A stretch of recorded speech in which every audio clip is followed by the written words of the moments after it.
The Catholic Morning Show. Thank you for tuning in to Iowa Catholic Radio. I'm Bo Bonner with Matt Wilk and Alexia Baker, The Morning Show. Glad to have you with us on Iowa Catholic Radio. Good morning as you prepare for your work week to end and the weekend to begin. Make sure to join us next week at 7 a.m. We'll have a chance to speak with Max McLean, Joe Stopulus, Danielle Finnessy. You won't want to miss it. We have 14 minutes left before the top of the hour. Let's turn to our final interview of the day. John Wood is author of the Seven Deadly Dragons book series. That starts all out with The Red Dragon of Pride at extraordinarymission.com and at booksellers everywhere. John, thank you for coming on the Catholic Morning Show.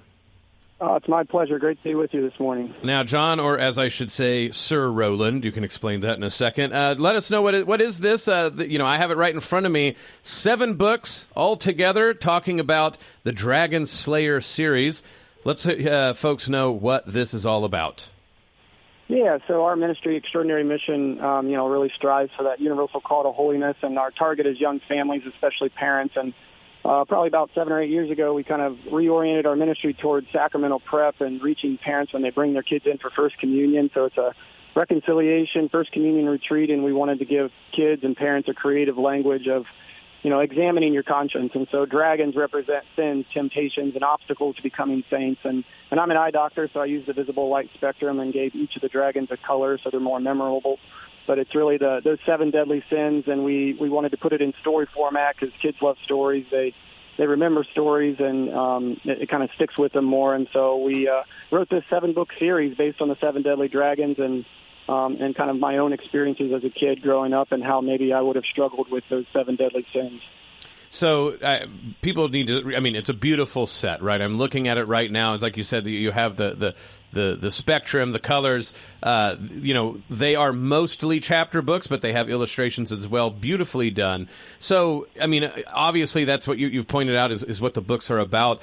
Can you take us, though, on that journey where it's like you wanted to do something to help with the universal call to holiness, but what developed and what came about where you said that this sort of preparation and this sort of inroads to speaking with children became the best place to accomplish what you were hoping to with your outreach?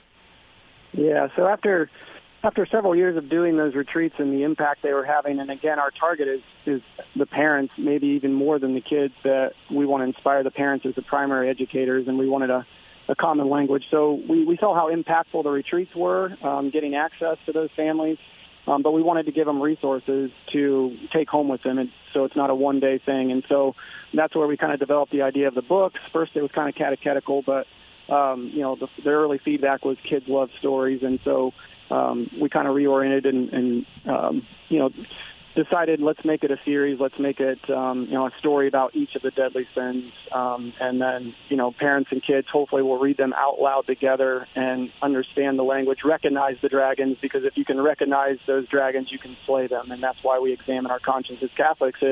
It helps us better in our journey to become saints. That's the mission. That's the extraordinary mission. We all want to be saints, and we want to raise our kids to become saints. Heaven's the ultimate goal, and that means facing our dragons. And that's why we feel like the stories are impactful and powerful and engaging for those families. So what were your influences, what literature that you had either growing up or that was impactful for you, that was the storehouse for the ideas that you elucidate in these books?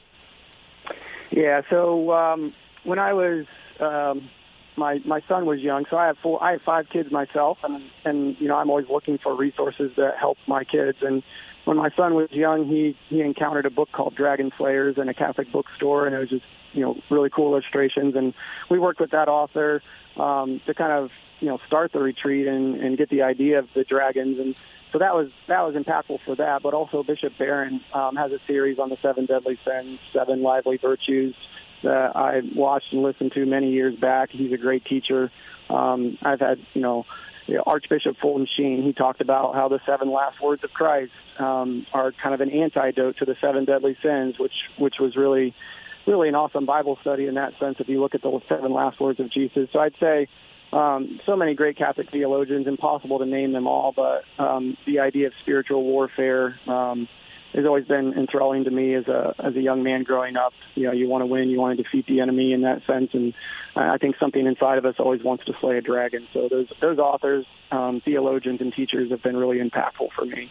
So when it comes to this as sacramental prep, you got these 7 books, and of course some kids are ferocious readers, some are not, but the idea is how do you approach as many people as possible? What's the sort of idea or mindset about if people get this set? What's the way to progress through it? Is there an ideas that you have with that? Is there ways in which they can get involved with extraordinarymission.com that helps with the book? What's the sort of game plan there? Yeah, so the tremendous feedback we've had from parents all over the country and the world is just things like, my son never reads, but he's devoured these books. He's not even a reader. He loves these stories. And again, we kind of emphasize to read them out loud because we want the parents to understand the language as much as the kids. If they all know the dragons and if the kid's throwing a temper tantrum and the parent can simply say, hey, that's the blue dragon of wrath, they're already speaking a language and they know that forgiveness and peace slays wrath. So that's powerful. So once they read the stories, they're all in. It's just like a kid on their favorite sports team or whatever. And every time you mention those dragons, they're listening up. So we've developed a podcast every Saturdays with Sir Roland, where we use catechesis and the story of salvation, the 10 Commandments, the Beatitudes, the sacraments, everything in the light of the 7 deadly sins and those dragons. You pull them out of the parables. And then we developed a streaming platform, dragonslayers.tv, where we have these catechetical videos. We have different theories. We have dragons around the house where they can recognize them in everyday life. We have music, so they love music and listening to the music based on the books. And so we want to develop some place online they can go to continue to learn together as a family, and that streaming platform has been really huge for us since the books came out.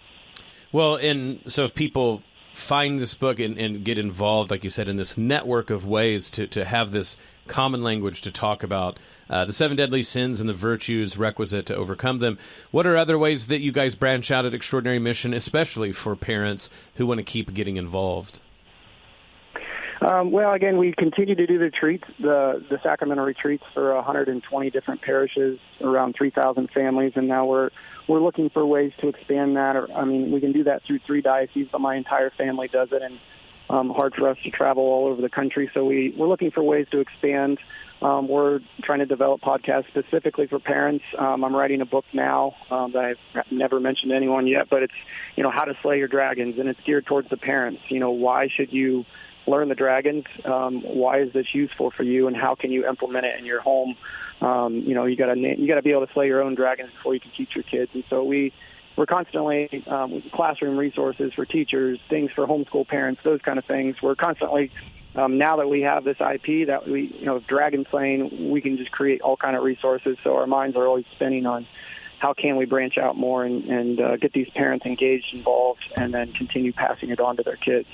Now, you're not supposed to have a favorite 7 deadly sin. That's not what I'm saying. But which one was your favorite book to write, or was the one that when you wrote it, you go, okay, this is really going to catch on. This is the way to keep going about it.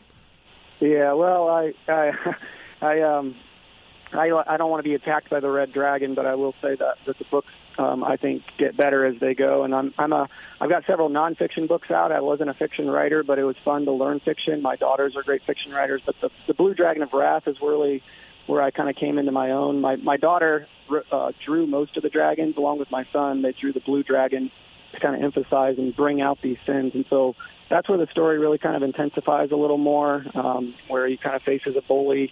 And so, books 5, 6, and 7 were probably the funnest to write. The Blue Dragon, I always say, looks the coolest, although you're not supposed to have a favorite dragon, but maybe the favorite dragon to slay. Kids throw a lot of temper tantrums, so they definitely need that book 5 of Wrath.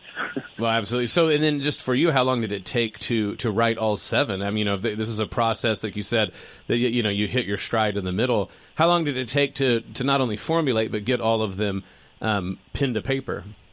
Yeah, well, it was not something I'd recommend, but on January, the first episode of Saturdays with Sir Roland in 2024, I just announced we're writing 7 books, and we're going to release book 1 on Easter Sunday, and then a book every month after that. And we hadn't written the books yet, except maybe book 1 I had started. So it was an assembly line where I was writing books, my daughter was illustrating, my other daughter and my wife were editing. My media guy was designing, and everybody was on a different book. But we made deadlines, and it kind of forced us.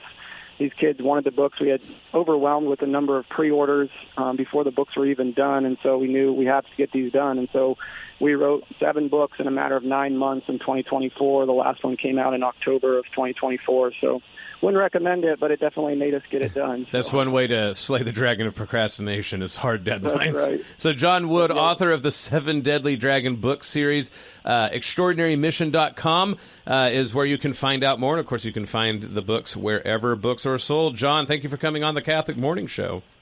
Oh, thanks so much for having me. Listen to the Catholic Morning Show weekdays at 7 a.m. Central on the Iowa Catholic Radio Network, iowacatholicradio.com, or the Iowa Catholic Radio app.